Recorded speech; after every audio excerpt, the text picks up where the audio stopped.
ግሬስ ፋሚሊዎች ዛሬ ደስ የሚል ፕሮግራም አለ ማለት ነው። ጠብቁ። በጣም ያልጠበቃችሁት ደስ በሚል ጋሽዬና አብርሽ ትናንትና እንግዲህ በፕሮግራሙ ላይ አልተገኙም።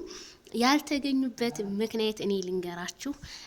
እንግዲህ የወንድ በኩል አብርሃም ወንድ ልጅ ስለሆነ የወለደው ቀብራራው ጋሽዬና አብርሽዬ ዛሬ ሩታን በበግ በምን ሰርፕራይዝ ነው የሚያረጓት። ቅውጥ ያለ ፕሮግራም ነው የሚያረግላት የኛ ጀግና የኛ ማይክል ጃክሰን ማለት ነው።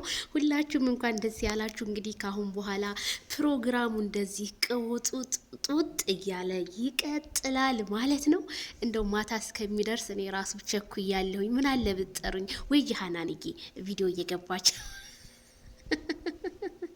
በጣም ደስ የሚል በጣም እናንተ ያልጠበቃችሁን ነገር አብርሽና ሩታ ይወርቃሉ ብላችሁ ስትጥሩ ለነበራችሁ እንኳን የማልቀስ ዘመን ይሁንላችሁ። ሩትዬ 250K ገብተሻል። በዚህ አጋጣሚ ኮንግራ የኔ ውድት፣ እንኳንም ከዚህም በላይ ወደ 300 ወደ 400 ወደ 500 ትገቢያለሽ። የኛ ጨረቃ የኛ ከዋክብት ምን ልበልሽ ሩታዬ፣ ላንቺ እኔ ቃላት ምን ብንጠቀምኛ፣ አንቺ በጣም ልዩ፣ አንቺ መልካም ሰው ነሽ።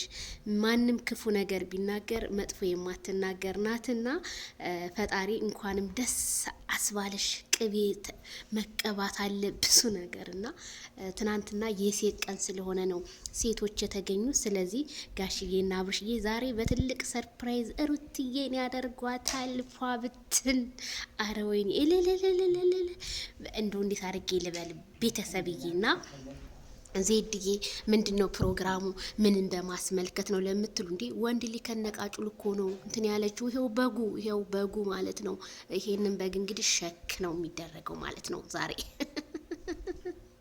ሩትዬ በቃ እንዴ ቅቅል እየቀቀሉ ብዙ ነገር እየሰሩ ያበሏታል።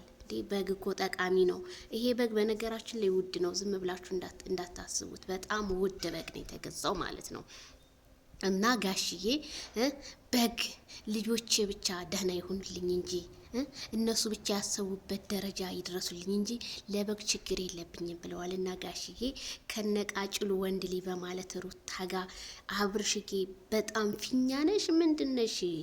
በደንብ ፏ አድርጎ ከትናንትና ደግሞ ለየት ባለ ፕሮግራም ይደረግላታል ማለት ነው። ጠብቁ። እኔ እንጃ በጣም ደስ ብሎኛል። መቼ ታርቀው ነው ምናምን ለምትሉ ማለት ነው እንዴ ባልና ሚስት መቼ ተጣልቶ ያውቃልና? ባልና ሚስት ቢጣላ ለአንድ ቀን እንጂ አልጋ ያስታርቀዋል ሲሉ ሰማ ነበረ። አባባል ይሆን እንዴ? አይ ግን አይደለም፣ ይሄ እውነት ነው ማለት ነው። ሩትዬ እዚህ ጋር ቅቤ ስትቀባ ምናምን የኔ እናት የኔ ደርባባ አይ ቅቤ መቀባቱ ደስ ሲል ማለት ነው። ሁሉ ነገር እኮ ነው የሚያምርብሽ ሩትዬ። መልካም ባል እንኳንም ሰጥሽ። ይሄንን የመሰለ ባል አብርሽን የመሰለ ንጉስ